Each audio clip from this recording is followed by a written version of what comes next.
Дали сме свесни за тоа што се носиме од дома кога одиме на работа? Можеме ли да ги оставиме сите проблеми, трауми, товари кои што ги имаме од приватниот живот зад куќниот праг и да заминеме на работното место? Сте размислувале ли како се однесувате на работа и што всушност тоа говори за вас? Влијае ли однесувањето на индивидуите, на вработените, врз дали ја ефектира работата воопшто врз организацијата и врз компанијата во која што работите? Како сето тоа влијае врз целиот организацијски систем на работното место? Што ни е потребно за да го препознаеме и разграничиме тоа? Потребен ни е системски коучинг. Што значи тоа системски коучинг? Ќе дознаете во продолжение. Ве запознаваме повеќе благодарение на нашата денешна гостинка. Благодарение на мојата денешна гостинка, впрочем, многумина во Македонија дознаа и за тоа што е невролингвистичко програмирање, односно НЛП. Марина Анчевска, со своето познавање и искуство од надвор и незиното битување овде во Македонија, низ годините навистина прави клучни промени во општеството и е двигател за многу општествени промени. Еднонакусо представување за неја покрај тоа што верувам дека многумина од вас ја знаат, колку што може да биде накусо со оглед на тоа што незината биографија е богата. Марина Анчевска е меѓународно сертифициран и акредитиран НЛП мастер тренер, меѓународно сертифициран капитал коуч, системски бизнес и личен коуч, меѓународно сертифициран трансформацијски предприемач, холистички терапевт, јога учител. Таа е авторка на првата книга за личен развој во Македонија, напишана од македонски автор. Се работи за книгата Едноставно јас, и Марина е собственик и извршен директор во Центарот за бизнес психологија. Драго ми е што ве имаме во Слободен печат. Добро утро, добре дојдовте. Добро ве најдов и благодарам за прекрасната најава и уводот, и сега да се обидеме тоа да го направиме поедноставно и разбирливо за сите. Разбирливо за сите кои што не гледаат во моментот. Верувам дека ќе биде тоа од ваша страна објаснето онака како што треба. Ајде за почеток, споменав дека ќе зборуваме за системски коучинг. Па да појасниме што е системски коучинг. Многумина во светот го знаат ова, во Македонија полека почнуваме да учиме што е системски коучинг и колку всушност е значаен и за индивидуата, но и за општеството воопшто. Да, прво да објасниме што е систем, нели? Систем е група на луѓе. Системот зависи, нели, како ќе се одвива таа интеракција помеѓу тие што се индивидуите членови во системот, зависи од тоа каква е нивната интеракција. Значи, системот пред се е движење. Така? Ние сме веќе во систем, така? Пред нас исто имаше тука друг разговор и тоа се чувствува, нели, енергија, така да секогаш во системот се однесува на некаква размена, на информации, на емоции, на процеси, на енергија, се е тоа што се случува во еден систем. Така и во семејниот систем, ние постоиме поради релациите, така што се случувале во системот. Во организацијскиот систем исто така е жив систем, затоа што и тој постои поради интеракцијата и релациите во луѓето кои што го представуваат тој организацијски систем. Значи тоа е наједноставно објаснено. Наједноставна дефиниција. Дефиниција, да. Сега, има некои основни принципи што се однесува на тоа во системите. Значи, например, важно е местото. Местото во семејниот систем е вечно. Нема бегање од семејството. Кај да се преселиш, ти си доживотен член на тоа семејство. Во организациите, местото зависи од договорот. И тоа не е вечно. Денес ти има, утре те нема. Исто така зависи од другиот основен принцип е хиерархија. Во семејството хиерархијата е вечна. Ти си прво, второ или трето дете, мајка, татко, нема тука менување, хиерархијата зависи од датумот на раѓање. Во организацијскиот систем хиерархијата е базирана според договор. Значи, сега си директор, утре може би не си, или обратно, нели? Најважното во системот е размената. Размената во семејниот систем на емоција и на енергија, а во организацијскиот систем на информации и процеси поврзани со пари.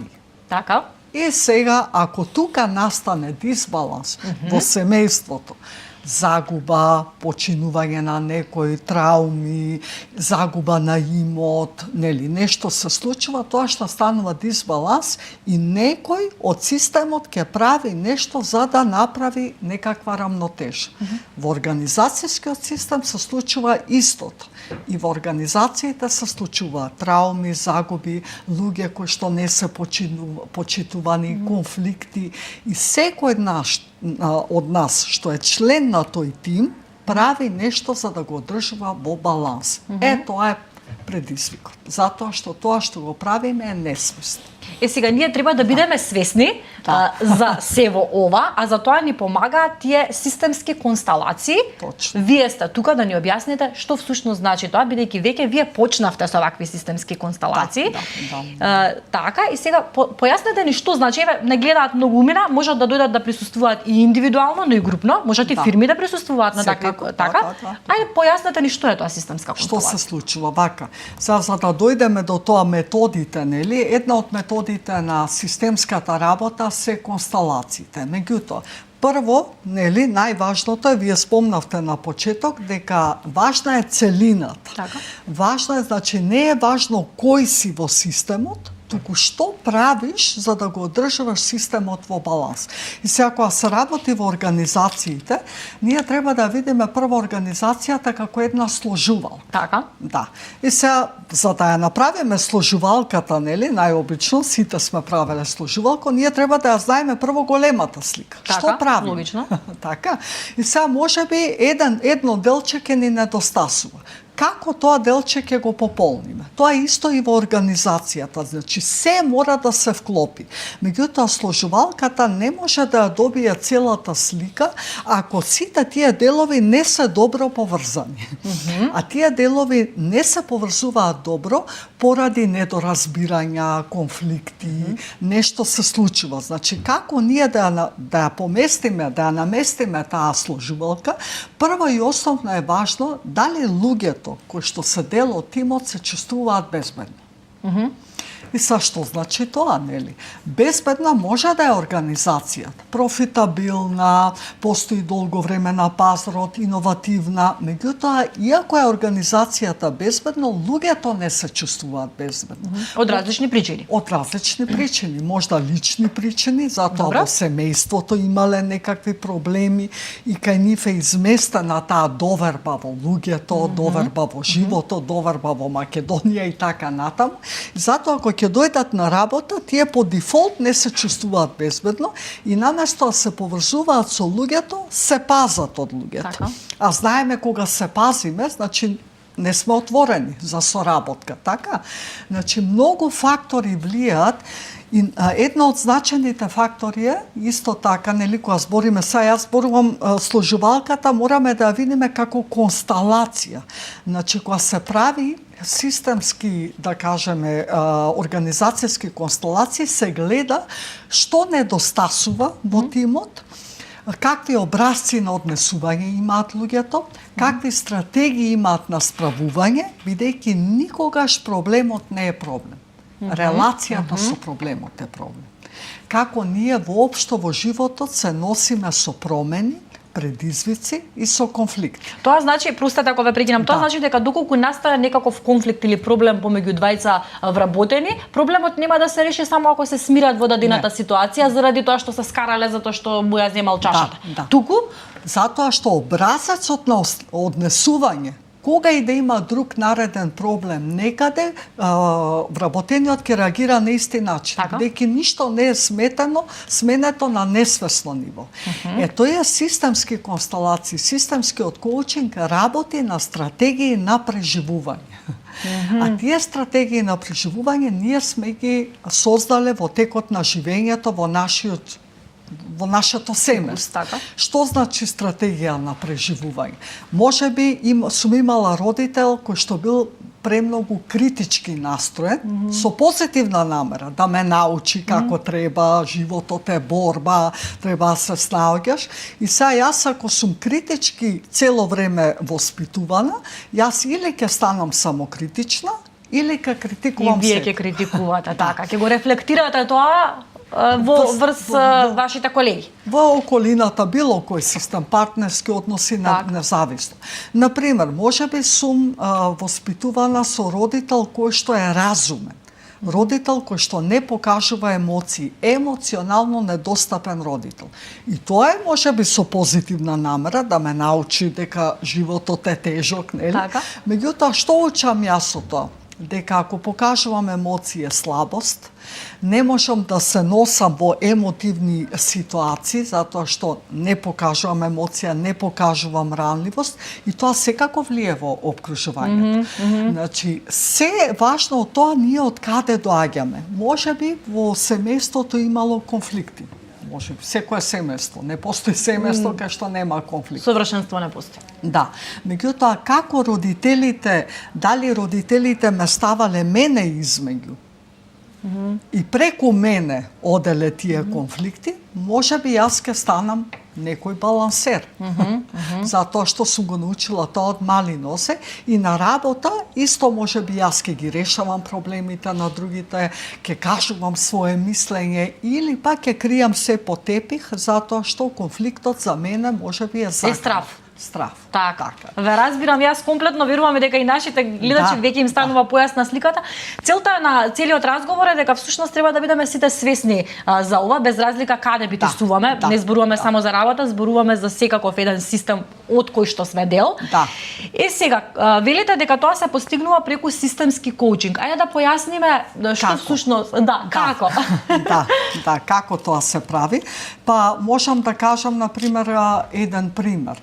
Прво многу е важно, нели, ако на пример работиме со тимот, го поставуваме тимот, што значи може да работи еден за целиот тим, да види на пример има некаков проблем во тимот, на пример има burnout и сега што е причината за burnout. И најчесто што викаме што е причина за burnout? Премногу работа, премногу нели обврски, многу луѓе што треба да соработува, меѓутоа дали е тоа вистински проблем? Не. Начинот на кој што ти се справуваш со предизвиците е. И сега, например, го прашуваме колегата, а колегата можеш ли да го поставиш системот ти како што го доживуваш? Поставеноста, дали ако ова е колегата и проблемот, например, с конфликт со кој што има со некој колега, го стави пред него или позади него или од страна, има врската. Затоа што ако е пред него, друго е доживувањето, ако е позади него е друго доживувањето и тоа всушност кажува за колегата како тој се справува со предизвици во животот. Дали се соочува, и, например, ако колегата го прашаме колку е голем тој колега, како го доживуваш, ако рече поголем од мене, дали е вистински поголем од тебе? Па не, колку мене. Има, значи, нешто го доживува преголем. И за него тоа предизвикува, да кажеме, например, заглавеност, не може да го каже своето мислење. Значи, ние работиме на тоа како ги доживуваме луѓето во тимот, затоа што тоа нема врска со луѓето. Така. Има врска со нас. Многу ме интересира, со оглед на тоа што веќе известно време работите на оваа проблематика, колкав е интересот кај нас за систем коучинг? Дали има интерес? Дали повеќе се заинтересирани индивидуалци или можеби ви доаѓаат групни фирми кои што имаат воочиле некаков проблем, системска грешка под наводници? Какви се најчестите примери и каква помош најчесто бараат од вас? Какво е вашето искуство? Да, значи јас работам долги години во Македонија, работам интернационално, работам со луѓе кои што се на високи позиции, луѓе што сакаат нели ново работно место, секакво прашање. И не е важно прашањето.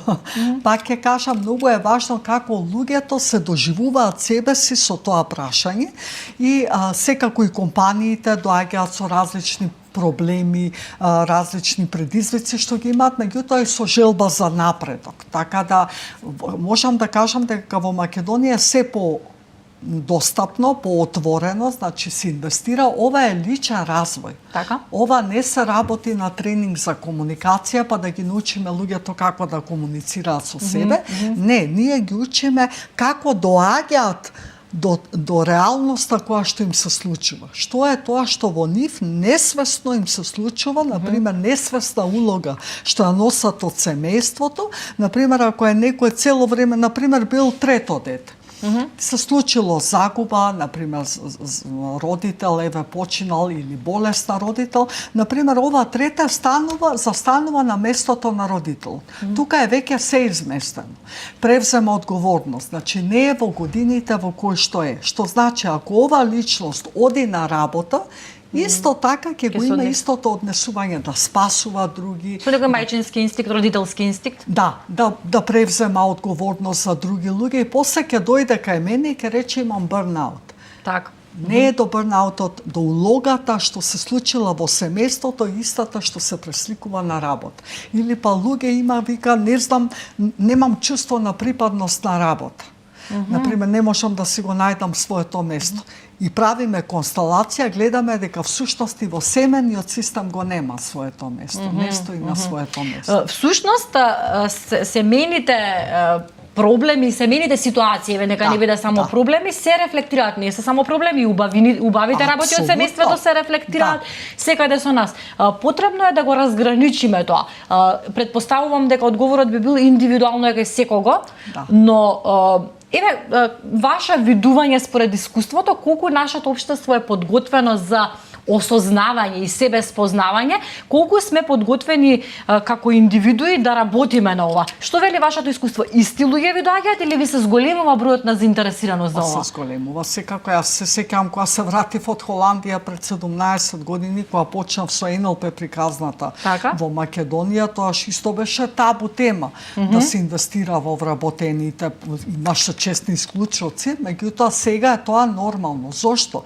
Затоа што се гледа дека системски имаме промени. Луѓето ја немаат веќе таа лојалност како што имале порано на работното време. Младите си заминуваат, луѓе си одат. Значи системски нешто се случува и затоа организациите превземаат иницијатива за вложување во луѓето, за давање на чувство на припадност, освестување на тоа какви се релациите во тимовите. Апсолутно е зголемен интерес. На 23 мај имате закажано час, може да го кажеме тоа така. Имате на 23 мај закажано не знам, ја толку ми е полна агендава, не знам на 23 што Добро, ќе ги поканиме гледачите да појдат на вашата страница. Најдобро така, затоа што јас тоа го забележав дека она што е следно е 23 мај час. Тоа се констелација. Имам системска коучинг професионална програма. Ќе зборуваме. За тоа на крај. Тоа го оставив на крај. Сакав да позборуваме за тоа дека зборувате често за тоа дека сме склони да ги носиме траумите од семејството, нели тоа е фокусот на разговорот и дека тоа го рефлектираме на некој начин во работното место каде што сме. На што повеќе сме склони, на негативните или на позитивните работи? Пак зависи од тоа каква ти е стратегијата на преживување. Има луѓе кои што им се случиле травматични ситуации, пак наоѓаат нешто да продолжат со животот. Има некоја една обична караница ја доживува травматично. И тоа пак доаѓа од системот од кај што доаѓаме, како сме биле ние воспитувани, дали со страв, дали некој од родителот или двајцата родители правеле се за нас, само ние да не се мачиме, нели? Да не доживееме нешто, например, и во школа или во градинка, значи со огромна заштита, или била условена нашето воспитување. Условено, ако го направиш ова, ќе добиеш тоа. Ако постигнеш успех, тоаш ќе те сакаме, нели, на несвесно ниво. И од таму зависи ние како се справуваме со предизвиците во живот. Дали ги гледаме како нели простор за развој, или ги гледаме како нешто страшно. Како препрека. Да, сега збориме, едно е траума да почине некој, загуба на имот е исто траума, дали одземен. Тајни во системите се исто така интересни, затоа што тајни кога има во системот, апсолутно на некој начин тоа ќе излезе на површина. Дали некој ќе почне да се распрашува или ќе добива некакви информации, значи се зависи од тоа, ние постоиме бидејќи нашите предци постоеле. Значи, Така. не е ништо... И колку повеќе знаеме за нив, толку повеќе се запознаваме себе си. Затоа што гледаме сличности во системот. Например, вчера имав една коучинг сесија со една девојка која што дојде на прашање дали да останам во бракот, дали да не останам во бракот. Меѓутоа, чувството на оставеност, вика, ми е голема тема. Вика, така некако страв од оставеност. Кога направивме констелација, ние видовме дека прабаба е оставена од мајка ѝ. Татко е оставен од татко му. Тој остава син од прв брак. Значи, се е темата на оставеност. И сега кај незе, во незениот живот, таа тема не е толку голема, да кажеме, и страшна, меѓутоа таа ја доживува. Многу Да, на некој начин може и генетиката меша прсти во целата тоа приказна. не е генетика, тоа е кога се работи системи, тоа е просто полето на душата е тоа. И тие не се пренесуваат генетски. Генетски се пренесува само изгледот на телото. Дури е докажано дека и болестите се пренесуваат од лојалност кон системот. Значи, тие емоции, тие трауми, загуби, заплети, динамики во системот кои што настанале од некакви случувања, ние ги пренесуваме според под стратегијата на преживување или тоа што сме слушале за нашите предци, ние тоа повторно го живееме. Еве како овој класичен пример. Значи, Така. Да, така да тоа се пренесува преку полето на душата, преку емоциите, енергијата, ние не можеме да ја занемариме енергијата. 21 век е. Значи, ова е енергија. Ние точно чувствуваме, можеме да почувствуваме што се работело тука пред нас, каква е енергијата и тоа не можеш да го занемариш, тоа постои. Да се чувствува, го чувствуваш што со сите сетила што се вели. Ме интересира колку време е потребно, повторно, верувам дека е индивидуално, но еве процентуално според вашето искуство, колку време е потребно за да го поминеме ова, за да го разбереме ова? Многу брзо. Едноставно е? Едноставно, затоа што системскиот коучинг не се занимава со содржина. Нели, ние да зборуваме се како се случи тоа, што ти кажа, тој ти што му кажа, тоа ништо не е важно. Ние се занимаваме со структурата на проблемот, туку гледаме каква е релацијата и како ти се справуваш со тоа на едноставен начин. А најголем показател е твоето тело. Затоа што кога, например, имам некаква ситуација со колегата, и некаква конфликт, некоја ситуација и викам не можам да се справам јас со овој колега, си одам од фирмата, одам во нова фирма. 100% убедувам дека и таму ќе налетате на истото, да, и можеби колегата не е толку, да кажеме, конфликтен, меѓутоа вас ве подсетува по начинот на зборување, начинот на движење на телото на колегата од претходната фирма и вие веќе по дефолт реагирате. А не сте свесни за тоа. Затоа треба да бидеме свесни. Да. Долго ни е времето, накусов верувам интересни за гледачите, верувам разбирливи на самиот кај го оставив прашањето, вие несебично сакате да го пренесете вашето знаење. Во септември најавувате, закажувате поточно на 29 септември професионална системска коучинг едукација.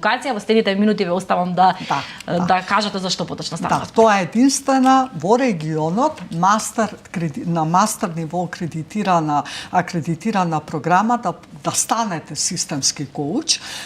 И оваа програма е за сите оние кои што веќе имаат работено на себе, имаат некакво предзнаење и сакаат во организацијското обкружување, например од HR или на лидерски позиции, што се да бидат свесни за тоа, кога сакаат да направат промена кај луѓето или во тимот, да знаат како тоа професионално да го направат, затоа што ние најчесто луѓето сакаат да направат промена на содржината, а не на она што несвесно се случува во тимот. И оваа програма е акредитирана, како што кажав, и може да ја посетува секој кој што сака да биде потик на трансформација во системите во кои што припаѓа. Толку едноставно. Само за крај, дали очекувате голем интерес оглед на тоа што вие сте сега единствена на балконот која што го има ова, како што бевте и за НЛП, така, значи вие сте навистина гордост за Македонија, можам да споменам. Има ли интереси од надвор од државите, значи доаѓаат странци на вашите не, се уште не. Тука е сега, до сега ова ќе биде четврта група, значи веќе има и заинтересирана, групата е веќе скоро пополнета за септември. Значи интересот е голем, бидејќи кај нас многу се работи сега коучинг и се, меѓутоа коучинг не се станува со 3 дена. Така е. Прво треба да си бидете коуч на самиот себе.